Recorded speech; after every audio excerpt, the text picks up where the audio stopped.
আসসালামু আলাইকুম প্রিয় শিক্ষার্থীরা, আজকে আমি আপনাদের সামনে আলোচনা করব HSC finance and banking first paper. এই সাবজেক্টটার পঞ্চম নম্বর অধ্যায় আমরা ধারাবাহিকভাবে আলোচনা করে আসছি। আজকে আমরা এই পঞ্চম নম্বর অধ্যায়ে নতুন একটা অঙ্ক নিয়ে আপনাদের সামনে উপস্থিত হয়েছি। শিক্ষার্থী বন্ধুরা, আমরা এই চ্যাপ্টারে যে অঙ্কটা এখানে লিখে রেখেছি, প্রথমে অঙ্কটা আমরা করব, তারপরে এই অঙ্কটা কি বের করতে বলেছে এবং সেটা কত সহজভাবে বের করা যায় আমরা সেই কৌশলগুলো আপনাদের সামনে শেয়ার করব। তো প্রথম প্রশ্নটা করে নিচ্ছি। সিলেট টেক্সটাইল এর বার্ষিক নগদ বহিঃপ্রবাহের পরিমাণ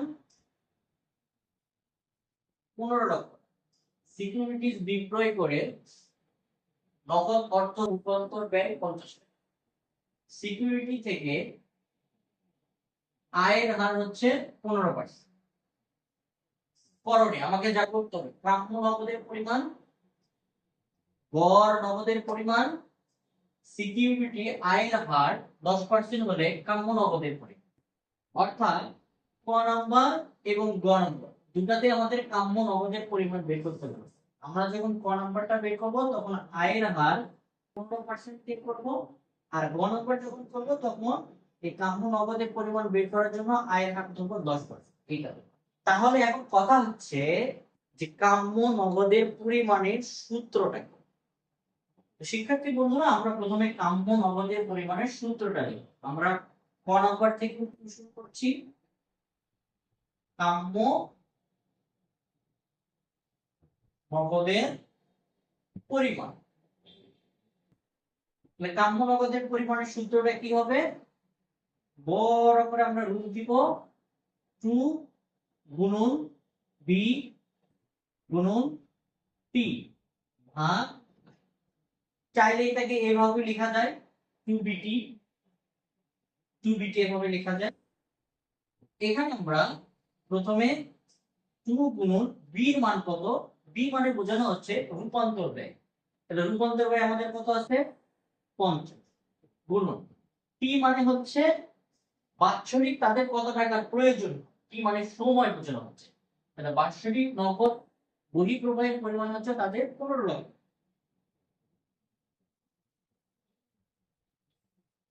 আয়ের মান বোঝানো হচ্ছে আয়ের হার, দেখেন আয়ের হার কত দেওয়া আছে 15। তাহলে এটাকে আমরা দশমিক আকারে লিখবো। যে কোনো পার্সেন্টেজকে আমরা যদি 100 দ্বারা ভাগ করি তাহলে সেটা দশমিক আকারে লেখা যায়। এই মানটা ক্যালকুলেশন করব, তাহলে কিন্তু আমরা রেজাল্টটা পেয়ে যাব। তাহলে এখানে আমরা প্রথমে ক্যালকুলেশন করে নিচ্ছি 2 গুণন 50 গুণন 15 লক্ষ ভাগ করব কত দ্বারা, ভাগ 0.15। এটুকুই শেষ না, আবার রুট করতে হবে। তাহলে আমরা রেজাল্টটা পেয়ে যাচ্ছি 31,622.77। আপনি 23 লিখতে পারেন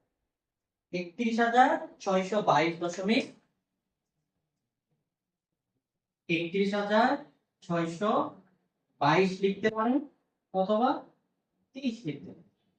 এটাই হচ্ছে আমাদের রেজাল্ট। যেহেতু পরিমাণ বের করতে বলছে তাহলে রেজাল্টটা আমরা কি মেনশন করব, আমরা ক নাম্বার কিন্তু অলরেডি করে ফেলেছি। এখন আমাদের কি করতে হবে, খ নাম্বার।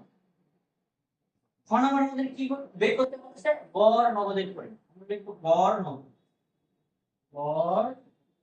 নগদের পরিমাণ। গড় নগদের পরিমাণ, এটা সূত্র একদমই সিম্পল, কাম্য নগদ ভাগ 2। কাম্য নগদ মাত্র বের করলাম 31,623 ভাগ 2। তাহলে এটা আমরা ভাগ করলে আমাদের রেজাল্টটা পেয়ে যাচ্ছে 15,811। 15,811 এটাও রেজাল্টটা কি লিখবো, আমরা কিন্তু দেখতে দেখতে খ নাম্বারটাও শেষ করে ফেলেছি। তাহলে অবশিষ্ট থাকলো গ। গ নাম্বারটা কর মতোই সেম সূত্র হবে।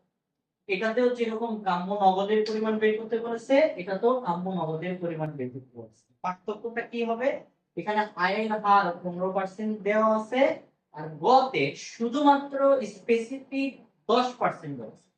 শুধু একটু চেঞ্জ করলেই কিন্তু আমাদের হয়ে যাবে।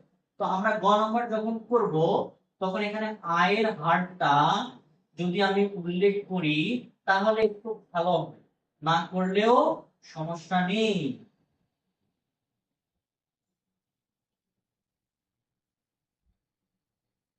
কাম্য নগদের পরিমাণ, তাহলে আগের মতো সূত্র 2BT ভাগ আই, 2BT ভাগ আই করব। তাহলে আমরা জানি 2 হচ্ছে সূত্রের, B হচ্ছে 50, T হচ্ছে 1 লক্ষ, 15 লক্ষ টাকা। আর আই এর মান কত হচ্ছে, আগে ছিল 15%, এখন হয়ে গেছে কত পার্সেন্ট, 10%, এর জন্য 0.10 হলো। তাহলে আমরা ক্যালকুলেশন করে নিচ্ছি।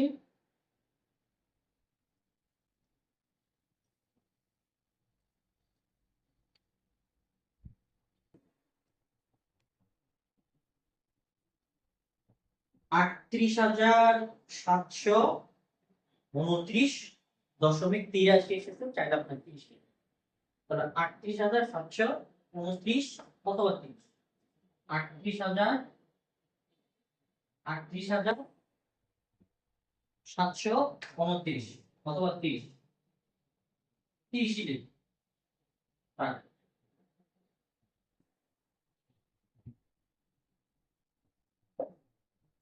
তো এই ছিল আমাদের আজকের আলোচনা। আমরা এই যে সূত্রগুলো ইংরেজিতে লিখছি, মানগুলো যদি একটু কি করি, ইংরেজিতে লেখার একটু প্র্যাকটিস করি, তাহলে আমাদের বিষয়টা আরো সুন্দর হবে। কেন এভাবে লিখবো আমরা, ফিনান্সের বিষয়টা আপনি সূত্র ইংরেজি লেখার পাশাপাশি মানগুলো যদি আপনি ইংরেজিতে প্র্যাকটিস করেন, তাহলে আপনারা যখন ইন্টারমিডিয়েট পাস করার পরে ভার্সিটিতে ভর্তি হবেন, তখন কিন্তু ম্যাথমেটিক্যাল যে সাবজেক্ট সম্পূর্ণ কিন্তু ম্যাথে করতে হবে, ইংলিশে করতে হবে।